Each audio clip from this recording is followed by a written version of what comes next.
Hola amigos, ¿cómo están? Buena tarde, buenos días, buenas noches en el horario en que ustedes estén escuchando esto. Gracias por estar acá en un nuevo episodio de Estocolmo Podcast. Les amo mucho, gracias por escucharme.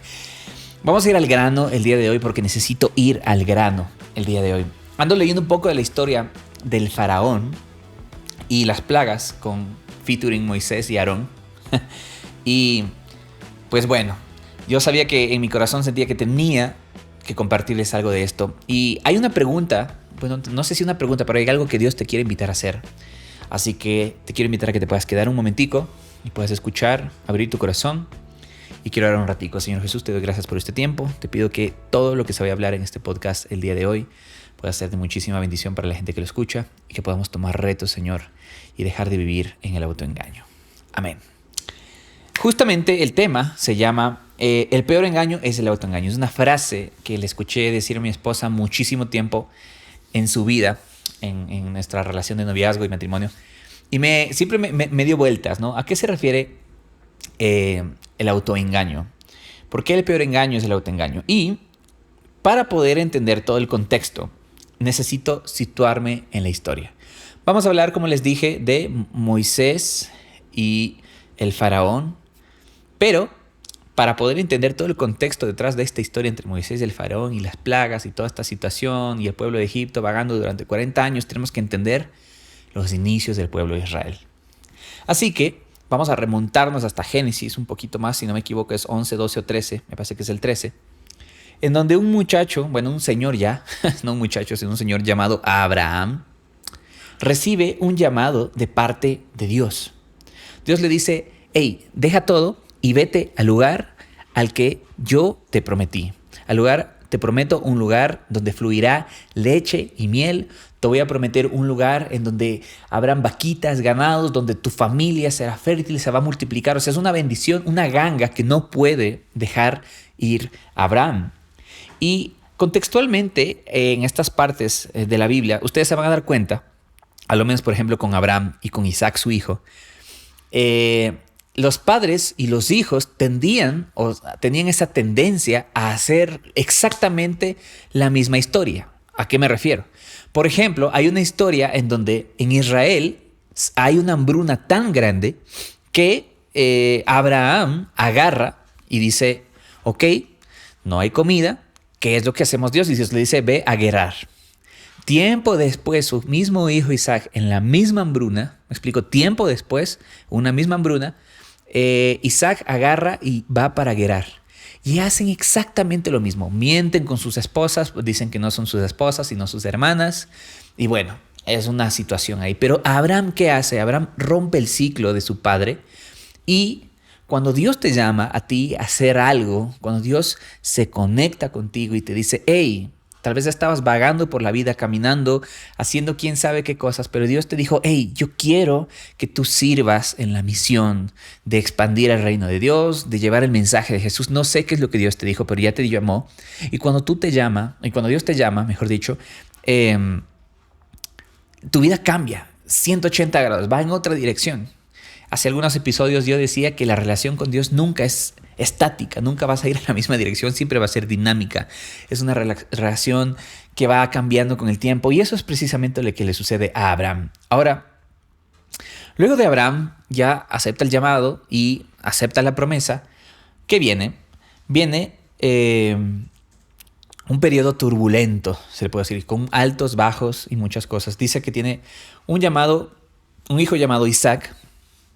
Isaac a su vez tiene un hijo llamado Jacob y Jacob tiene a su vez un hijo llamado José. Para llegar a este proceso hubo muchísima cola, muchísimas situaciones, muchísimos problemas, batallas que tenías que salir, que tenías que emigrar, que tenías que todavía buscar, pero todavía esa promesa de encontrar la tierra prometida no se cumplía. No se cumplía esa promesa de que estarás en la tierra donde fluye leche y miel. No se cumplía todavía esa promesa. Y cuando llegamos a José, que es un hombre bíblico muy importante, quiero que entiendan este contexto, ¿no? José, que es el nieto de Isaac y obviamente el hijo de Jacob, tiene una connotación súper especial porque se convierte en ese hijo como favorito, digámosle así, de Jacob. De hecho, le dio la túnica de colores, dice la Biblia. No voy a ahondar mucho. Yo sé que me acabo de pegar un salto, pero de historia de muchos libros y muchos capítulos en menos de 10 minutos. Pero es necesario para que ustedes puedan entender el contexto de dónde viene todo esto, ¿no? El pueblo de Israel es un pueblo muy especial para Dios. Y estamos ahorita ya en la vida de José, que tiene ese legado, ¿no? De lo que es Abraham, Jacob, Isaac, de todos sus antepasados. José tiene un peso muy grande. Pero ¿qué sucede? Que, pues como José era muy jovencito, él tuvo algunos sueños, ustedes saben la historia mejor que yo seguramente, y él les dice a sus hermanos, vean, ustedes que están aquí me van a servir a mí. Ustedes se van a arrodillar ante mí, se van a arrodillar ante mí. Y claro, pues obviamente a ningún hermano, no sé si es que te ha pasado a ti con tu hermano, cuando él me pasaba, ¿no? Que mi hermano me sabía decir a veces como que tú eres adoptado. Y yo le decía, no, tú eres adoptado. Y él me decía, no, tú eres adoptado. Y es como a veces esa sensación de sentirte único. Y yo me imagino lo que los hermanos de José sintieron al mirar que José era un hermano realmente favorito. O sea, había un favoritismo que era evidente. Entonces José, en medio de ese favoritismo, yo le digo, en Venezuela se dice gafito, como tontito, como tontito. Él va y les dice a sus hermanos eso sin medir las consecuencias y empieza a crecer un poco de celos en el corazón de sus hermanos. Hasta que toda la historia se traslada a que lo venden a Egipto como esclavo. Lo querían matar, pero lo terminan vendiendo. Y ahí sucede algo increíble. José es trasladado, me explico, a Egipto, que Egipto, háganle cuenta como que en esa época es un nuevo Dubái, es un nuevo Nueva York, no sé. Egipto es una ciudad en ese momento muy importante y hay algo que quiero rescatar y es que es como que la capital financiera ahorita en el desierto. José es trasladado acá y José empieza a pasar también momentos muy complejos, ¿no? Primero, lo meten en la cárcel, fue tentado, lo acusan falsamente de intentar abusar sexualmente de la esposa del faraón. Y no sé cómo este proceso lleva a José y lo pone al final de toda la historia como el segundo al mando más importante de Egipto. Entonces, no sé si es que ustedes van entendiendo cómo este proceso, ¿no? De Abraham hasta llegar a José es como un carrusel de muchas emociones y llegas hasta un punto en donde José ya es el segundo al mando, pero todavía no ves el cumplimiento de esa promesa. Todavía no ves el cumplimiento de esa promesa. O sea, yo me pongo a pensar, es como que ¿por qué Dios no interviene en ese momento y no le extiende tanto tiempo a este proceso? Más o menos por ahí, José muere, ya luego de todo este proceso que les hablo, y aproximadamente 60 años después de que José muere, Moisés sale o salta a la escena. ¿Ok?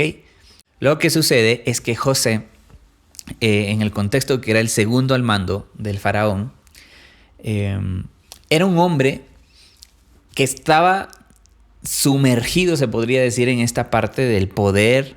Era una persona muy respetada. Y en este proceso de hambruna, pues resulta curiosamente que sus hermanos que lo vendieron regresan a Egipto a comprar alimentos. Y José se vuelve a encontrar con ellos. Y luego pasa pues lo que todos sabemos, José les hace que vayan de nuevo a donde su papá, que regrese, les acusan de que ellos son ladrones. De alguna forma como José estaba como que con el corazón ahí, como que, ay Dios mío, mis hermanos están acá, pero al mismo tiempo es como, ok, tienen que vivir el proceso, no les voy a decir todavía que son mis hermanos, pero bueno, vamos como a jugar un poquito, ¿no? Con las circunstancias. Y hasta que llega Jacob y él finalmente desenmascara su identidad y dice, yo soy José, su hermano, el que vendieron, no me importa, Dios obró en mi corazón, los amo, y los abraza. Y cuando viene toda la familia de José me explico, desde el exterior hacia Egipto son recibidos como héroes. ¿Ok? Hasta aquí todo parece que ya viene el cumplimiento de esa promesa, ¿no?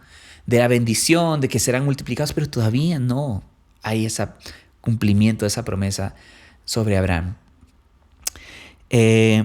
Tiempo después, José muere y viene este proceso de que Moisés entra en escena, como les había dicho. Y cuando Moisés entra en escena, las circunstancias ya no son las mismas. Ya la gente de Egipto empieza obviamente a renovarse. Más o menos algunos historiadores, repito, decían como que fueron unos 60 años de diferencia, si no me equivoco. Pero la gente empieza a olvidarse de quién era José, de lo que hizo José por Egipto. Y obviamente todos los del pueblo de Israel que migraron, o sea, que ingresaron a Egipto, empezaron a multiplicarse, a tener tierras y empezaron a hacerse grandes. Más o menos aproximadamente decían que era 500,000 de personas. Con todo este contexto, empieza ahora el declive del pueblo de Israel. ¿Por qué? Porque los egipcios empiezan a ver que ellos tienen muchísimo poder, muchísima fuerza, son muchos. Y dicen, oigan, el faraón, nuevo faraón en esa época, dice, si nosotros no les controlamos, si no les decimos quién manda, muy probablemente ellos nos destruyan. Así que vamos a enseñarles quién manda. Y ahí, de la noche a la mañana, de ser como grandes héroes, se convierten en esclavos. Y ahí empieza a pasar este problema también en el que los empiezan a esclavizar para que construyan cosas para los egipcios, edificios y cosas por el estilo. Y no solamente eso, sino que abusaban de ellos también, del pueblo de Israel.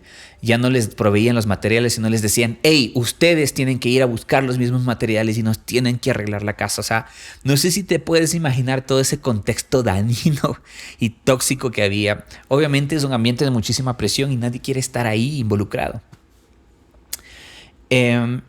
Y ahí el faraón empieza con su primera represión. Wow, me he pegado en creo que 15 minutos todo este contexto, pero es muy importante para poder entender el mensaje final.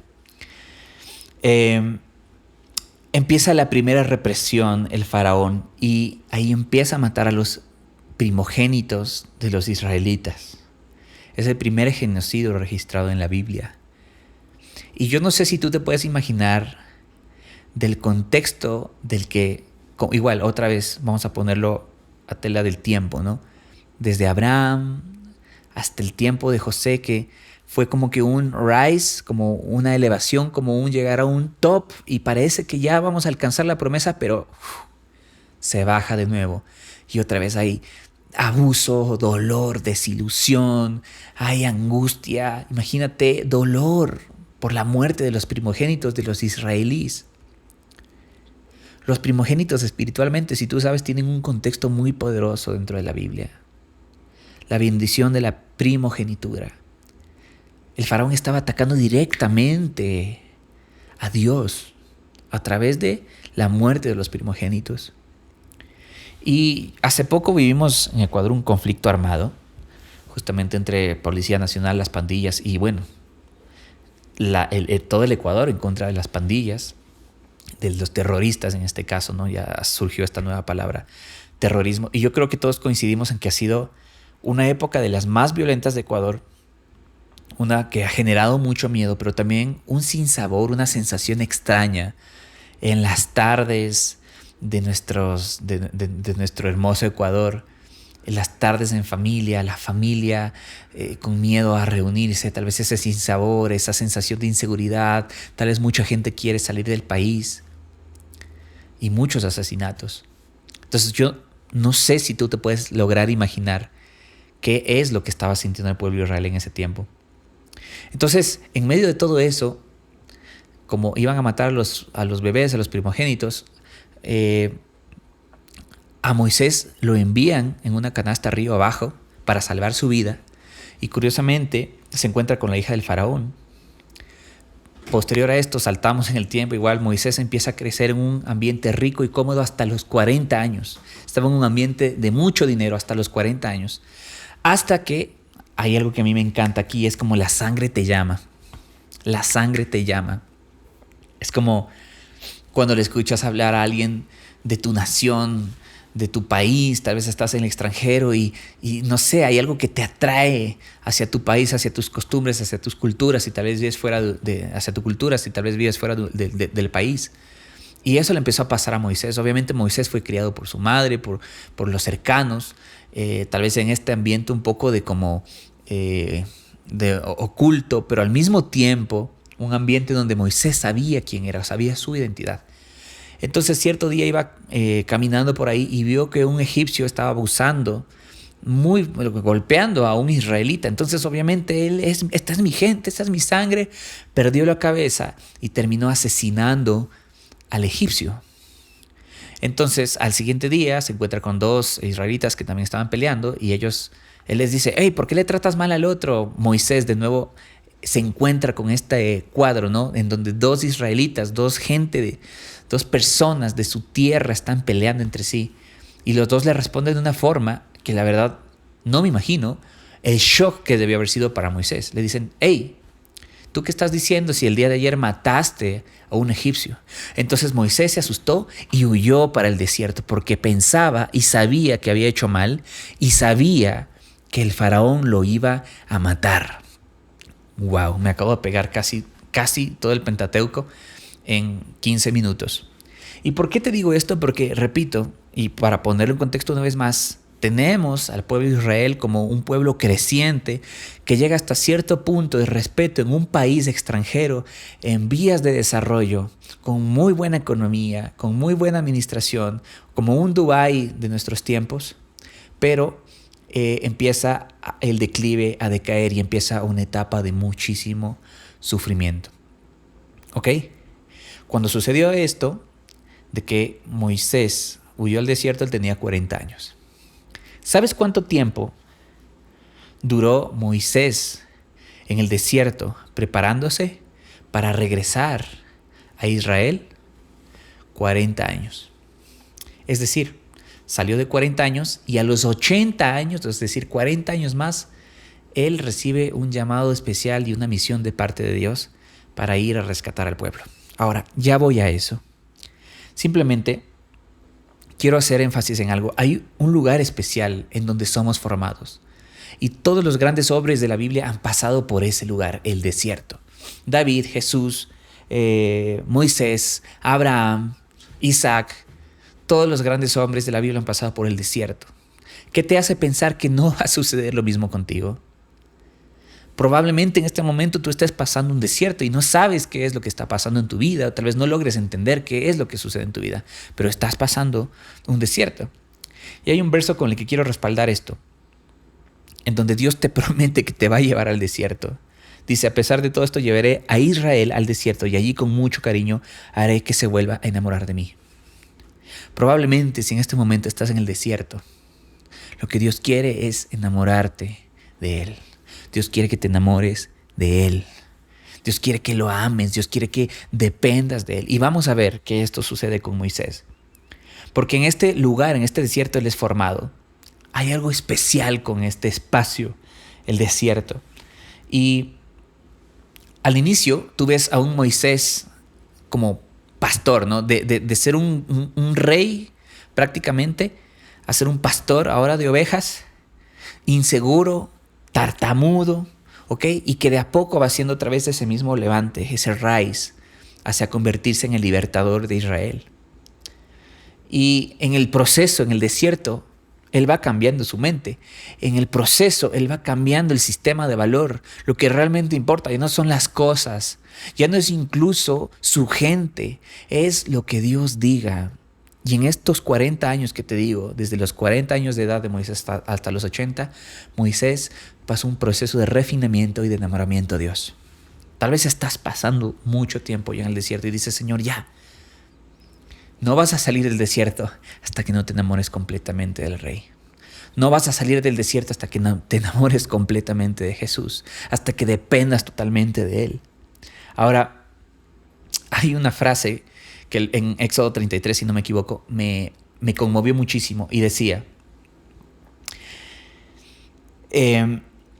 Dios le dice a Moisés, le dice: hey, Moisés, ok, la tierra prometida está para allá, Yo tengo esa promesa que hice con Abraham y la voy a cumplir con ustedes, pero anda. Le estoy parafraseando, ¿no? Es la versión Bramito. Anda, porque yo ya no les aguanto. O sea, rato menos pensado, coge y les meto ahí un trueno y explota todo y yo no aguanto ya. Llévatelos tú. Como que Dios ya se cansa de que este pueblo sea tan terco porque se equivocaba, hacía cosas, adoraba a otros dioses, se desenfocaba. Pero Moisés no, Moisés estaba clarito de dónde estaba su visión, en Jesús, estaba delante su visión en Dios. Y ahí Moisés le dice, Señor, y esto me conmueve muchísimo, le dice, Señor, por favor, si tú no vas con nosotros, no pidas que salgamos de aquí. Y esa es una oración constante que hago. Es una oración constante que la siento. Yo siempre le digo a Dios, Señor, si es que no es contigo, no me quiero mover. Porque yo dependo de ti, yo prefiero caer en tus manos. Si yo me equivoco, si yo me jalo, si yo, no sé, tengo algún error como ser humano, yo prefiero ser juzgado en las manos de Dios que en las manos de los hombres. Prefiero ser juzgado por Dios que ser juzgado por los hombres. Prefiero ser amado por Dios y disciplinado por Dios que disciplinado por los hombres. Porque en las manos de Dios estoy seguro. Y he tenido que pasar varios desiertos, así como tal vez tú estás pasando o ya has pasado probablemente, para poder entender que solamente en Dios estamos seguros, solamente en Dios nuestra alma está segura. Y yo te quiero invitar a que abraces ese desierto, ese proceso que estás viviendo tal vez en este momento. Y ahora yo te quiero preguntar una cosa. El sistema de valor cambia para Moisés, como te dije, y se da cuenta de que Dios es lo más valioso que tiene. Y de ahí tiene un encuentro sobrenatural, ¿ok? Con Dios, con la zarza ardiente y todo este proceso, en donde Dios ya le da el llamado y le dice, hey, tú tienes que ir a libertar a este pueblo afligido. Yo he escuchado el clamor de este pueblo afligido. Yo me imagino que en estos 40 años de desierto de Moisés, desde los 40 hasta los 80 años que Dios le da este llamado, ¿no te imaginas que tal vez él vivía con ese peso de saber que mató a un egipcio y probablemente el rey cualquier rato lo podía encontrar? Tal vez imagínate él en su tienda mirando a alguien llegar de lejos, como sintiendo ese miedo, diciendo, no, vienen por mí probablemente. Yo me imagino también que cada día de su vida él seguramente se imaginaba, ¿cómo estará mi pueblo? Si yo cuando huí de Egipto había mucha represión, murieron muchos primogénitos, ¿cómo estará mi pueblo en este momento? ¿Tú no crees que él estaba imaginándose eso? Hace algunos años mi esposa tuvo que hacer un viaje largo y era un viaje de más o menos unas 9 horas. Y yo recuerdo pues esa sensación de estar incomunicado con ella porque yo estaba en una ciudad que no era la mía, mi esposa estaba en un país que no era el suyo, distante al país al que yo estaba. O sea, estábamos en 3 países distintos y lo único que yo sabía de ella era que había salido a tal hora y las 9 horas pues no supe nada de ella hasta que llegó al aeropuerto y se pudo conectar al internet. Y en ese momento yo recuerdo la preocupación que sentía. Imagínate, solo eran 9 horas, pero sentí una preocupación por mi esposa. Y probablemente es esa preocupación de que tienes incertidumbre de cómo estarán esas personas que amas. ¿Qué estarán pasando? ¿Será que tienen para comer? ¿Será que tienen para vivir, para descansar, para soñar? ¿Será que están descansando, durmiendo? ¿Será que están teniendo un buen viaje? Seguramente eso es lo que sintió Moisés. Y ahí Dios le dice, en este momento especial, cuando él recibe el llamado, Moisés, Dios le dice, yo he escuchado a mi pueblo afligido. Y eso es una hermosa figura de Dios. El Dios que escucha al pobre, al débil, que escucha el clamor del afligido.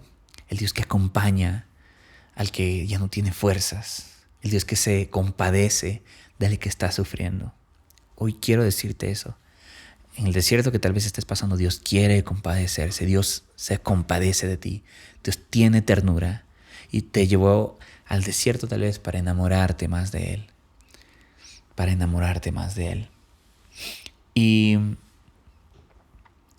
ahí Dios establece de nuevo su promesa y le dice, yo quiero llevarles a este pueblo que está sufriendo a una tierra espaciosa, a un mejor lugar. Yo quiero llevarles al momento de la promesa. Yo quiero llevarles al lugar que tienen que estar, para el que yo les diseñé. Y yo puedo sentir esta tarde, esta mañana, esta noche que Dios te está diciendo eso. Yo te quiero llevar, pero antes tiene que suceder algo. Y Hay una frase que me brilló en especial leyendo estos versos, en donde Dios le dice a Moisés, ok, tienes que regresar a donde Faraón. Y Moisés se queda como, ¿pero por qué a donde Faraón? O sea, yo seguramente me imagino que cuando Dios le dice esto a Moisés, Moisés está pensando en todo lo que hizo. Moisés está pensando en todo el que mató y cómo huyó. Y seguramente si es que el Faraón le vuelve a ver o alguien le reconoce, seguramente le iban a matar. Pero Dios le dice, tienes que regresar con Faraón. ¿Por qué le manda a Dios a confrontar a Faraón? O sea, ¿no era más sencillo que Dios, ok, en las 10 plagas, en la última, si no me equivoco, la 10, todos los primogénitos de los egipcios mueren porque el ángel de Jehová empieza pues a cumplir la promesa de que si no dejaban ir al pueblo iban a morir todos los primogénitos. ¿Por qué no ese mismo ángel agarró y aplastó al faraón? ¿No era más fácil eso? ¿Por qué Dios le dice a Moisés que regrese a confrontar al faraón? Y yo he entendido esto, y con esto cierro. En la ecuación de Dios, cualquier llamado que Dios te haga es un llamado a enfrentar al faraón. Es un llamado a enfrentar a tu pasado. ¿Cuál es tu faraón en este momento? ¿Cuál es ese monstruo del pasado que te atormenta tal vez día y noche? ¿Qué es eso que tal vez no lograste terminar? Que no te permite descansar, que te tiene 40 años preocupado de algo. Probablemente lo que Dios quiere en este momento para tu vida es que regreses a enfrentar al faraón.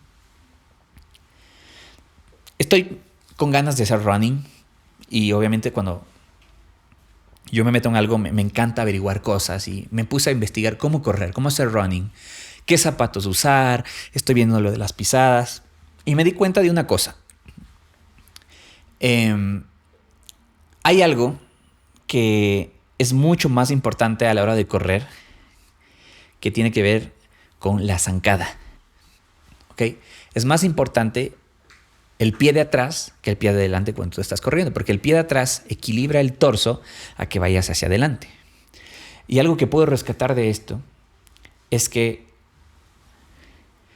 tú muchas veces, para poder avanzar a la tierra prometida, a donde Dios te quiere llevar, tienes que ir atrás. Y ojo, no estoy diciendo que tienes que regresar a vivir en el pasado, no. Solo tienes que ir atrás, enfrentar el pasado y luego traccionar para ir hacia adelante.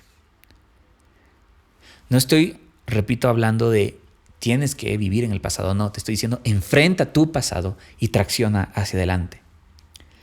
No sé si seas consciente, pero todo el tiempo estás friccionando con algo. Cuando caminas, estás friccionando la suela del zapato contra el suelo para avanzar.